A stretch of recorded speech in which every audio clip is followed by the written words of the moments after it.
So this is Mandy chapter 35. The days passed and Mandy improved rapidly.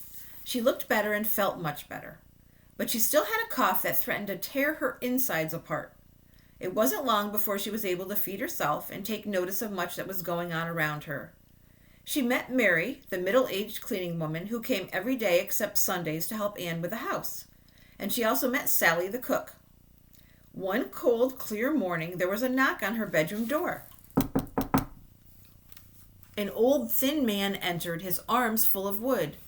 "Good morning, miss. Is it all right if I light the fire for you?" "Oh, yes."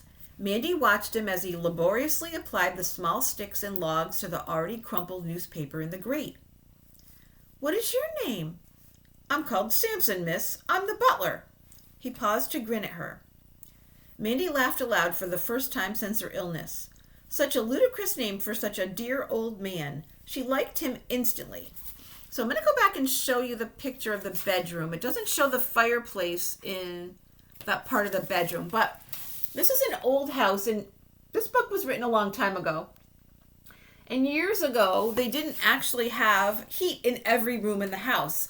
The heat in every room in the house was actually a fireplace. So during cold times, they would have to go in the fireplace every morning and start a fire so that they would be warm enough to get out of bed.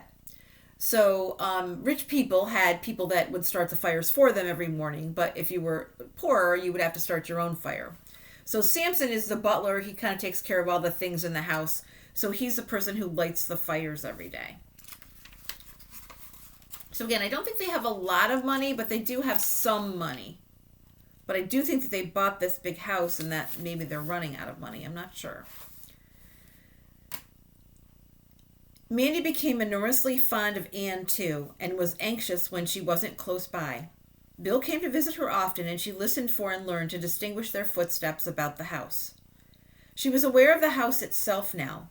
Voices echoed from the downstairs room, suggesting high ceilings. When a door banged, it had a hollow, heavy sound, and Mandy counted the many steps it took for someone to climb the stairs. These small details gave her the impression that the house was quite large. The impression was confirmed when she got her first glimpse of the view from the window. A beautiful garden was immediately beneath her room, consisting mostly of low, box-hedged areas containing several hundred rose trees. Beyond the formal planting was a large green lawn leading to a wide stream which separated the lawn from several acres of pasture land. Beyond the fields were miles of woodland stretching as far as Mandy could see. It was a beautiful sight. So Mandy sees like hedges up close by the house and rose trees. And then when she looks out of that, she sees a wide stream. And then on the other side of that, she sees pasture land. And pasture land is like a big open field where like cows and horses might be. And then beyond that even, she sees a bunch of trees and woods all there. So it's a lot of stuff and a lot of nature there, but it's a very large area.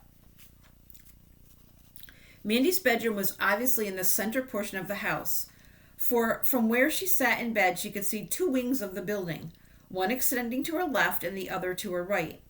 Though much larger and grander, it looked a little like the orphanage. The windows were similarly proportioned, and the house was built of the same stone.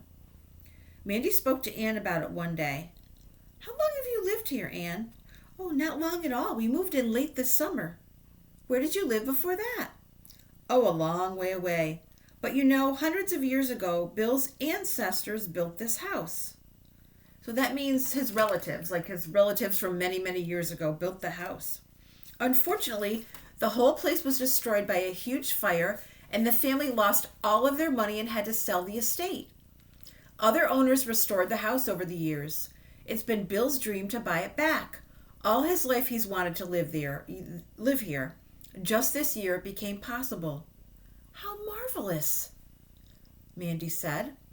"Yes, it is, isn't it? I just hope and pray that we can afford to keep it all going. The forestry and farming can be very productive one day, but it's a terrible expense at the moment." Anne looked out across the park. "It means such a lot to both of us. It's such a beautiful place."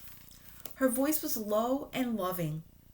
Mandy watched as she spoke and knew instinctively what she must be feeling. To have waited so long to regain the house, only to have the threat of losing it hanging over their heads, must be enormously worrying. Anne changed the subject.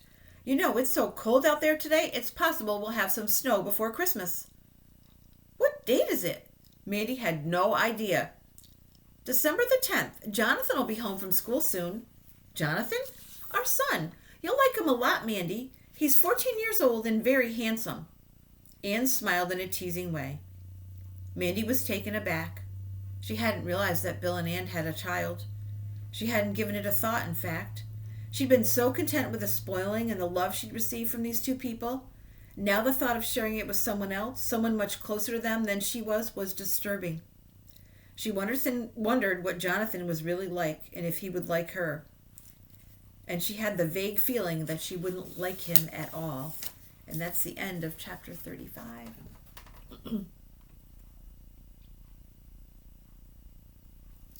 So, up until this point, Mrs. Brunell thought that Bill and Ann might adopt Mandy. I was kind of hoping that they might adopt her.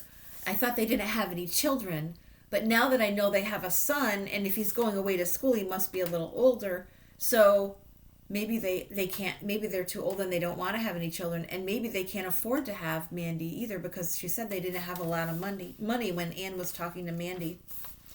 So today I want you to write about that. Do you think they will adopt Mandy? Or do you think they don't have the money? Will they adopt her? Yes or no? And why? Have a great day, and I will see you tomorrow for chapter 36.